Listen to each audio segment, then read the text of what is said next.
A Nightbeat starts right now. A series of unwanted advances, from hugs to back rubs and kisses. One housekeeper sharing what she says she faced from her supervisor while working on campus.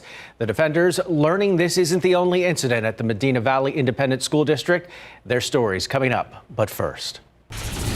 We want to get first off to some breaking news. A fugitive on the run after walking out of district court today. The Bexar County Sheriff's Office releasing these images of that wanted woman.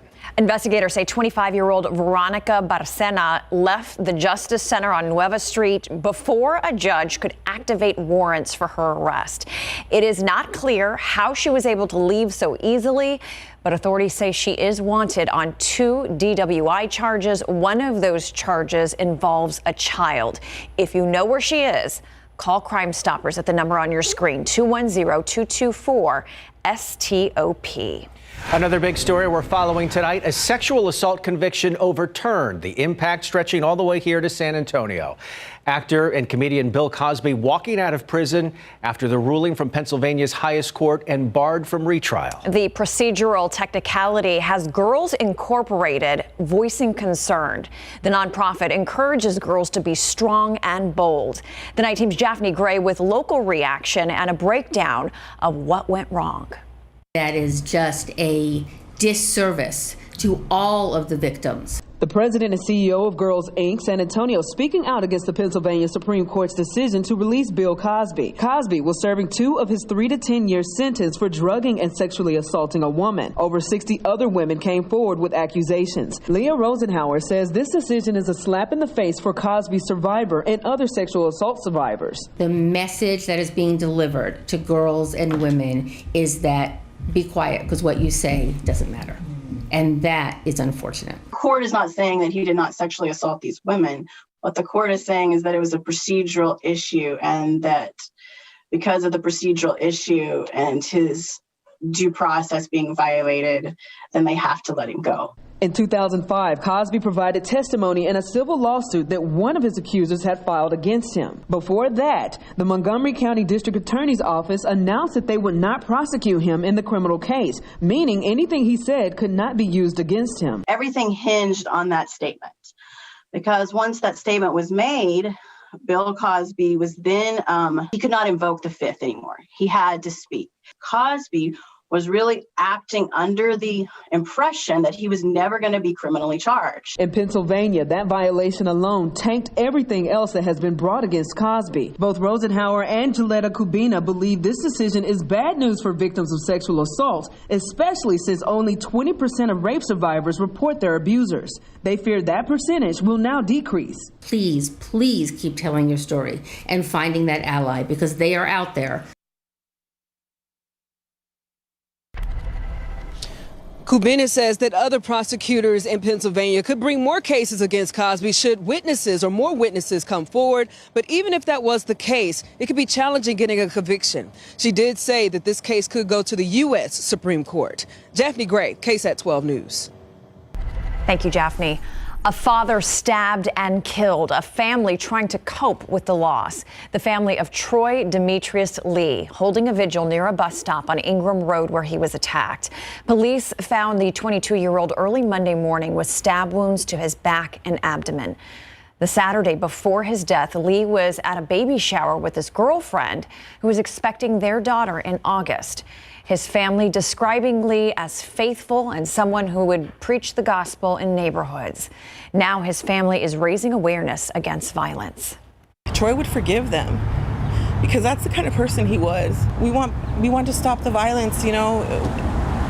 It makes no sense. There's no reason for it. People play God and they're going to have to answer for it later.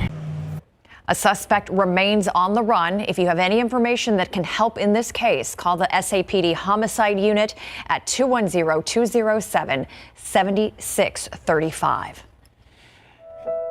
The border remains a talking point for Governor Greg Abbott as he faces re-election next year. He's already faced criticism for his response to the pandemic and faced plenty of questions about the power grid following February's winter storm.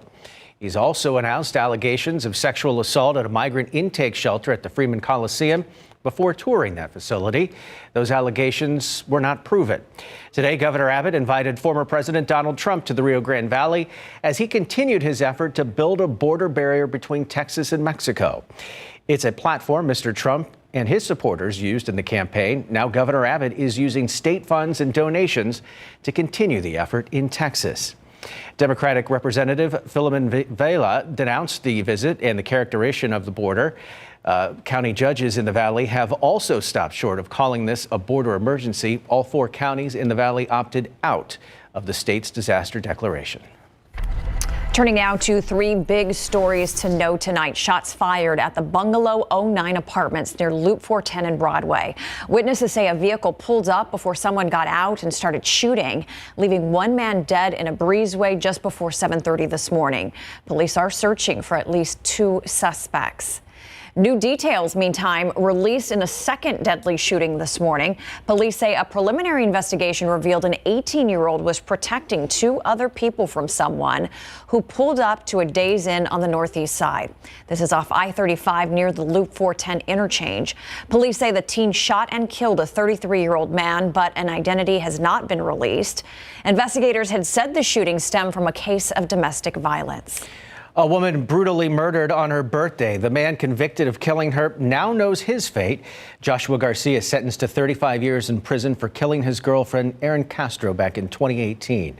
Police say he stabbed Castro, pushed her out of a car, then ran her over on her birthday. Garcia was already on probation at the time of the murder. He must serve at least half of his sentence before he is eligible for parole. New tonight, a supervisor at Medina Valley Independent School District accused of sexually harassing a woman who worked for him. The woman says district officials failed to respond properly after turning him in and simply moved him to another position.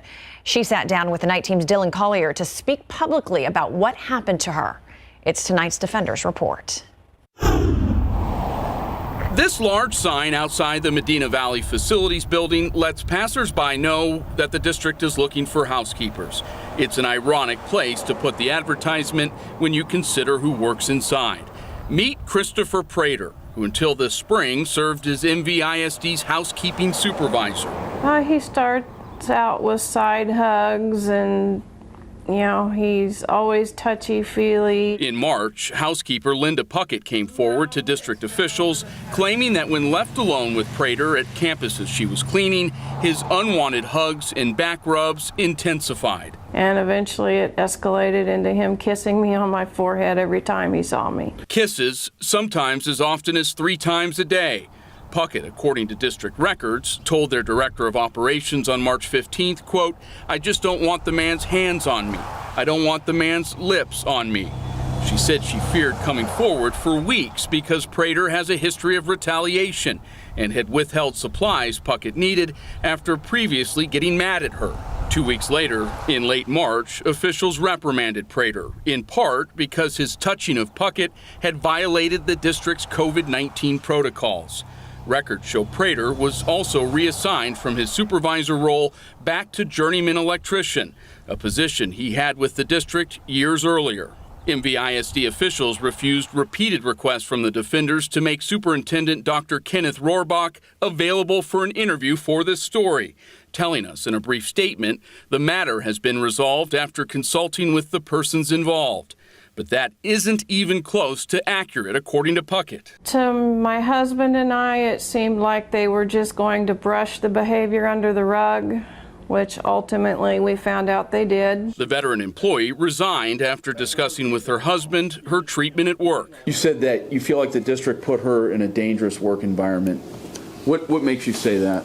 Well, because this has been going on for years, kind of find out. A second former housekeeper told the defenders she caught Prater kissing a female coworker in a closet last August. And after reporting him to Human Resources, he moved her to a different shift. Left without transportation to work, the woman says she was forced to quit and is now pursuing legal action. Records show the Equal Employment Opportunity Commission issued her a right to sue letter April 29th. A third housekeeper told the defenders she was sexually harassed by Prater for years, but never brought the allegations forward out of fear of retaliation. For them to continue to let him work there, they knew he was doing things inappropriately. After Prater did not respond to our request for an interview, we caught up to him in a gas station parking lot down the street from district headquarters and asked him about Linda Puckett's complaint. Predatory behavior. Wow, no comment. Wow, what does that mean? No comment. Maybe one time if you get too fresh with somebody, okay, shame on you. But now it's shame on the district because he's a repeat offender. For the defenders, Dylan Collier, KSAT 12 News. Prater's new position pays him about $5 less an hour than he made before. That decrease in pay, however, is partially offset by a stipend, according to district records. Still ahead on the Nightbeat, the city hopes some Spurs spirit may help convince more people to get vaccinated. The offer up for grabs at 2 upcoming vaccination drives coming up. And more bodies pulled from the rubble in the condo collapse in Florida. Search and rescue teams here in Texas are providing some insight into the disaster and explain what goes into an operation like this. It's coming up next on the Nightbeat.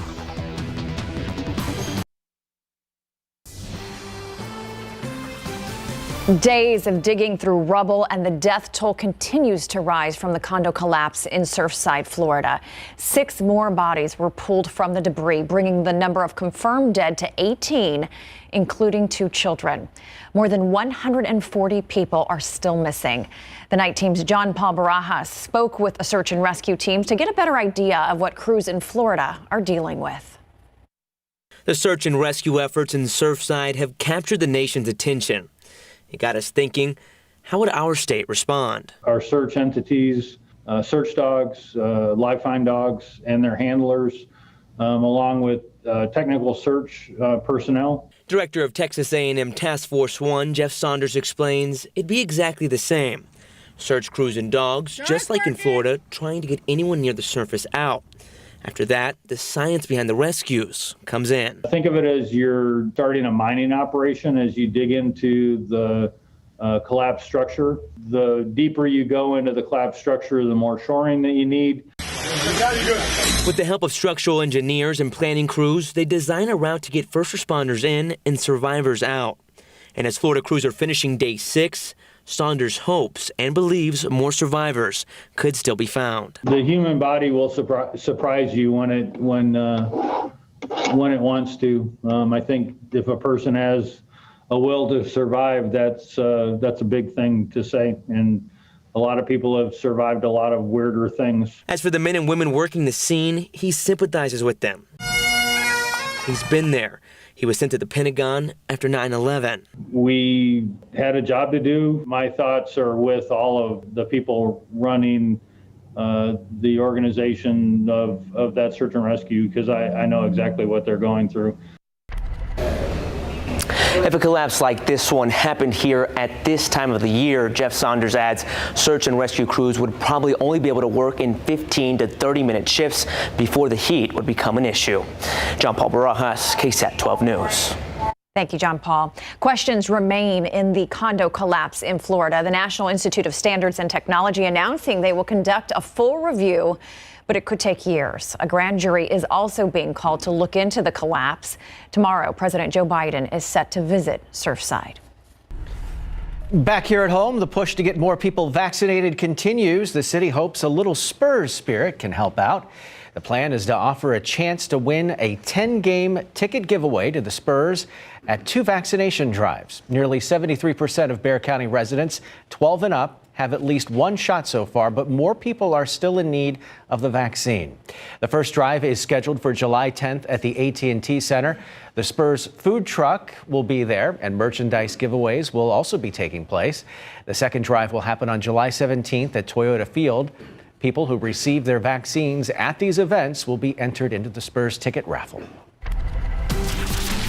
Take a live look outside with live cam this evening. 79 degrees as we look at downtown San Antonio, and a little bit of a great day today. A lot of clouds. Beautiful out there as far as I'm concerned, temperature-wise. Yeah, it's those clouds that help us out in the temperature department, and really have for several days now since Sunday. Temperatures have been down a little bit as a result of some thunderstorms and, of course, extra cloud cover. But this kind of habit that we're in, this weather pattern of daily afternoon pop-up downpours, is really going to come to an end, at least for 2 days.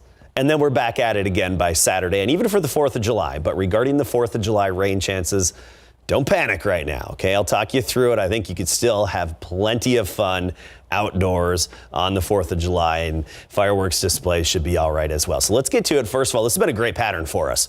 This is really what we like to see this time of year, and we're fortunate to have it.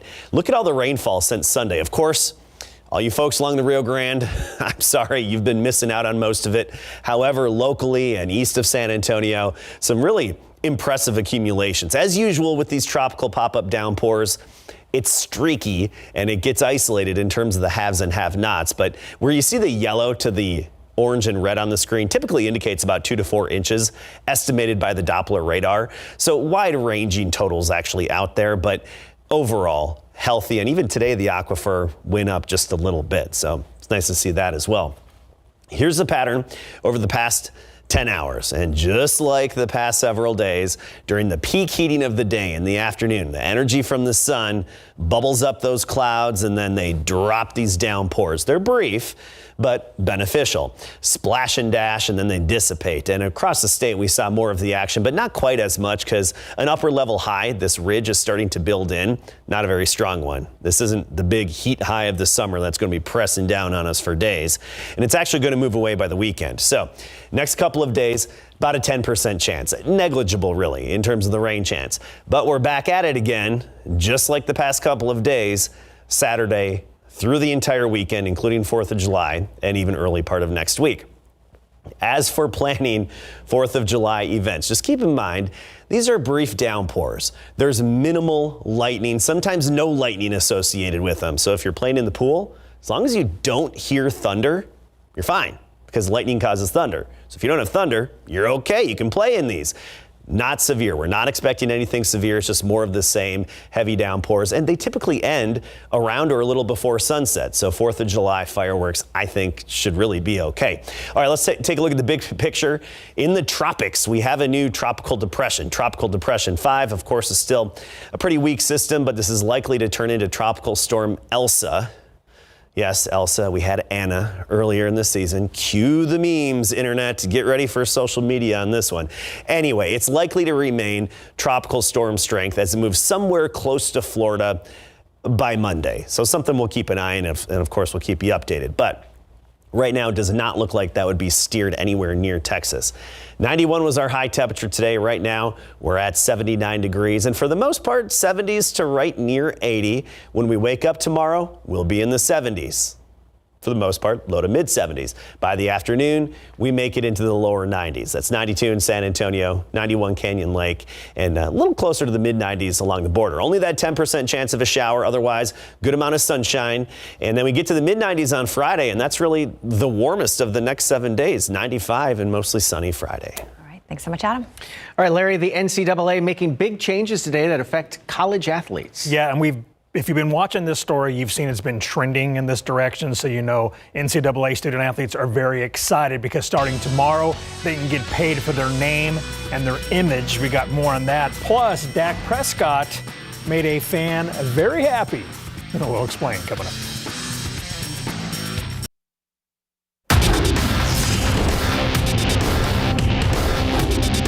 Considering the range, for him and for his health, and pretty positive, and we'll just take it day by day and see how he's doing.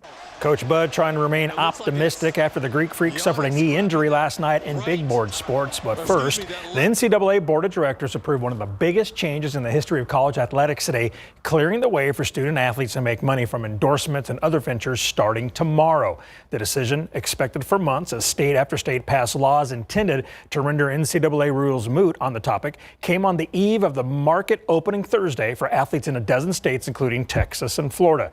The decision effectively suspends NCAA restrictions on payments to athletes for things such as sponsorship deals, online endorsements, and personal appearances. It applies to all three divisions, or some 460,000 student athletes. Athletes will be allowed to sign with agents or other representatives to help them acquire endorsement deals, though all athletes are expected to keep their school informed of any and all arrangements. Pro Pro football coverage, powered by Davis Law Firm.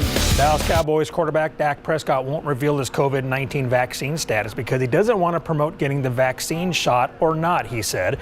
Dak also said for him it's more important for everybody to educate themselves on the reason of why to get vaccinated and why it can either help in their cause or maybe help the world, he told NBC5 in Dallas. He also said that he wouldn't push his teammates one way or another with their decisions when it comes to the vaccine shot. The NFL has not mandated the vaccine, but the league and the NFL Players Association are receiving backlash from players after releasing the updated guidelines for vaccinated players this month. The policy pretty much lifts all restrictions for vaccinated players, while those who have not been vaccinated must abide by strict health protocols put into place during the pandemic. On a different note, Dak had no problem signing a baseball for some guy. It happened yesterday in Game 2 of the College World Series between his alma mater, Mississippi State, and Vanderbilt. A fan in Bulldog colors caught a foul ball, then turned and tossed the ball to Dak in his suite above him to sign it. Dak did and tossed the ball back. And by the way, Mississippi State won Game 3 tonight to capture its first national title. Milwaukee Bucks leading scorer Giannis Antetokounmpo suffered no structural damage to his left knee after his awkward landing in Game 4 of the Eastern Conference Finals last night. A 110-88 win by the Hawks to even the series at 2-2. An MRI also showed that the ligaments in his knee are sound, and a timetable for his return is unclear. It happened in the third quarter when he contested an alley-oop to Clint Capella. The Bucks say Giannis hyperextended his left knee. He's listed as doubtful for Game 5. A lot of this is happening in real time, and I think it'd just be best to leave it at he's questionable, and Giannis is going to do everything he can to be available, and we're going to put his health and safety first, and together make good decisions. The Hawks have listed both Trae Young and Clint Capella as questionable for Game 5 tomorrow night. Young is recovering from a bone bruise suffered in Game 3, and Capella is dealing with right eye inflammation after taking an elbow to the face last night. Coming up after the break, the Tour de France fan who caused a huge wreck has been arrested.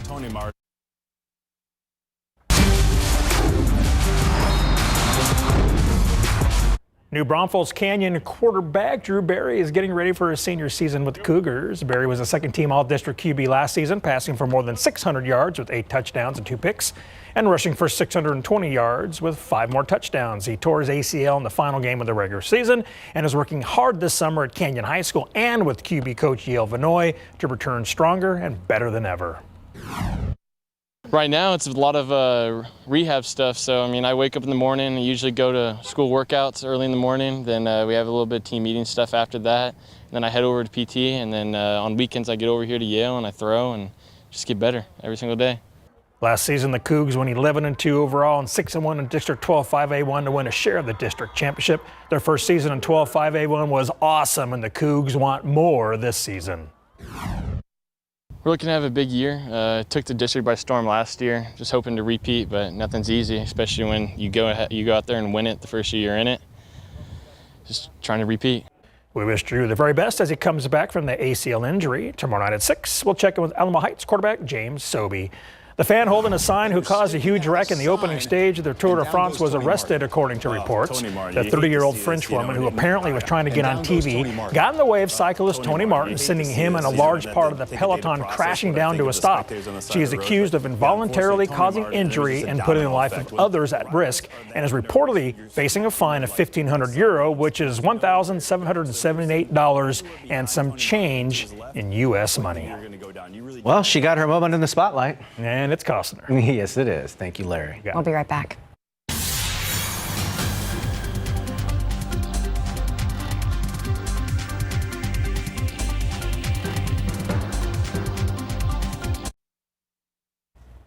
A few mainly dry days, low to mid-90s, then this weekend we get back into what we've had, which is really a beneficial pattern of pop-up afternoon random downpours that are brief, non-severe, and can give a few folks a few quick inches of rain. Thank you, Adam. That does it for the Night Beat. Don't forget, Good Morning San Antonio starts tomorrow at 4:30. Good night.